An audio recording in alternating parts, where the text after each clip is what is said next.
Nou, daar ging ik bijna. De Rotterdamse Westkruiskade is wat mij betreft de allerlekkerste straat van deze stad. Deze buurt wordt ook wel Chinatown genoemd, maar dat is eigenlijk een beetje een misleidende term. Omdat je hier ook Surinaams, Antilliaans, Turks, Marokkaans en Oeigoers kan eten.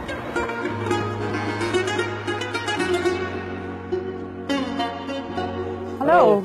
Ik ben Tosun. Aangenaam, Jonneke. Nou, deze outfit en deze doppa, dat hoofddeksel, die worden speciaal vandaag gedragen omdat het eigenlijk een soort van Oeigoerse bevrijdingsdag is. De Oeigoeren die niet in China wonen, dus die buiten China zijn en eigenlijk gevlucht zijn, die willen hun cultuur nog wel in stand houden. En daarom hebben ze dus 1 dag per jaar dat ze dus helemaal gekleed gaan in hun traditionele outfit. Oh ja, dit is dus jullie geschrift. Ja. En dit is Chinees. We dalen hier echt af, zo. We zijn hier shish kebabi aan het maken. Ja. En het vlees is eerst gemarineerd met een beetje ui en een klein beetje zout. Er gaat straks aan het einde nog wat chilipeper overheen. En het ruikt echt ontzettend lekker. Eigenlijk al bij binnenkomst. Als je hier het restaurant inkomt en het restaurant is helemaal daar. Maar je ruikt daar wel al deze heerlijke kebablucht.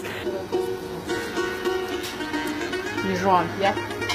Nou, wat we hier dus aan het maken zijn, of wat zij aan het maken is, dat zijn laman noodles. Oké, en then I want to do the spanking. Ja. Daar ben ik dan wel weer super goed. Het leuke aan deze keuken, of eigenlijk het bijzondere aan de Oeigoerse keuken, is dat hier dus noedels in een pan liggen te koken. En daar heb je dus de shish kebab. En het is dus eigenlijk echt een mix van allerlei invloeden. Die shish kebab is eigenlijk heel Turks of Midden-Oosters. En die noedels, die zijn toch weer best wel heel erg Chinees.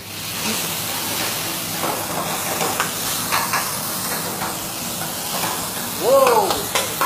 Tomaten, paprika, knoflook, uitjes er doorheen. En er komt een pasta bij. Wat is dat? Paprika of tomatenpuree? Paprika.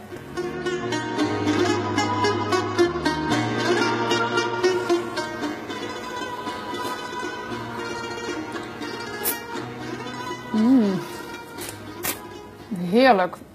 Hele goede structuren.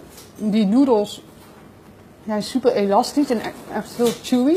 Ja, en dat vlees is gewoon echt nog heel erg mals. En je zag net, het is gewoon 1 minuut of minder dan 1 minuut op heel hoog vuur even gebakken. Kijk, dit is zo'n noedel. En je ziet ook als je eraan trekt, hij is echt heel elastisch.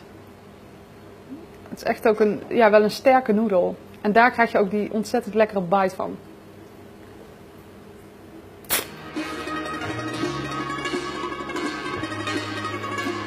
Je bent niet alleen maar kok, hè? Ik bedoel, je doet naast het koken, zet je ook politiek gebied in. Dus eigenlijk voor de Oeigoerse cultuur en de Oeigoerse bevolking.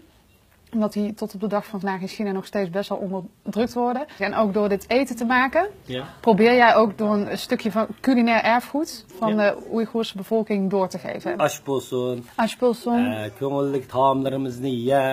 Nou, eigenlijk zijn er 1000 manieren om smakelijk eten te zeggen in het Oeigoers.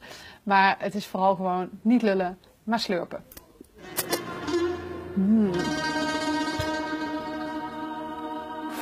Heerlijk.